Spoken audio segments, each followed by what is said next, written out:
i.e. that knew him, are shocked.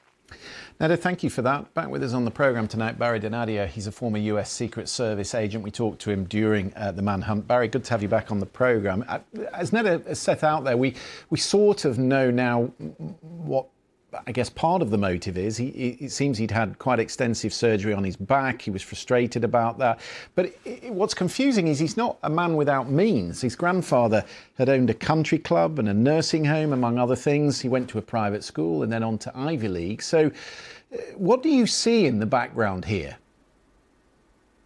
Surprised that he even applied for a public defender first. So he's filled out that application. He had, from what I understand, a public defender represent him during the bail review, as well as the other hearing that was held today. And, this case is looking more and more like a young man, misguided, trying to be like a Robin Hood figure, thinking he's saving the world, when in fact it was a terrible waste of his life and a man that he killed, all for a difference of an opinion, basically. So I think we have to look at the possibility of some kind of a psychosis that may have happened to him.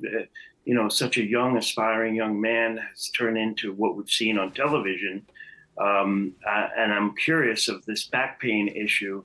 There's so many things that come with back pain other than some of the injuries they're describing. We're starting to see reports that this is inducive of severe depression as well, just manic, back pain all the time.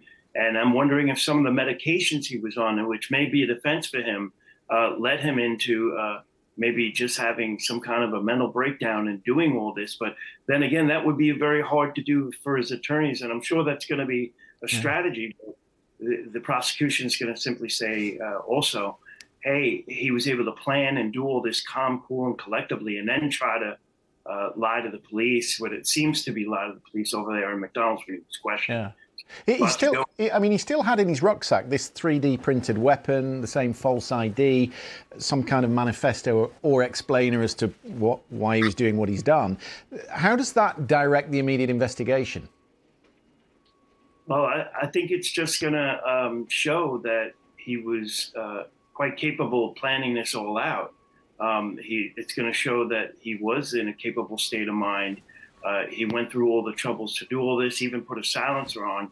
So I think it's going to hurt his defense as well, as far as, hey, if this is just somebody that's in a psychosis and really doesn't know what they're doing and literally went mad and did this.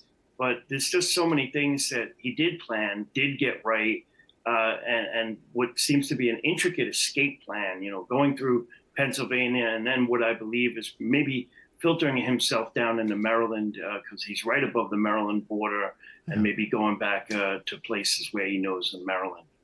It's quite an extraordinary story, and the reaction online as well to it, really fascinating. Barry, we're out of time. Thank you very much indeed for your thoughts this evening.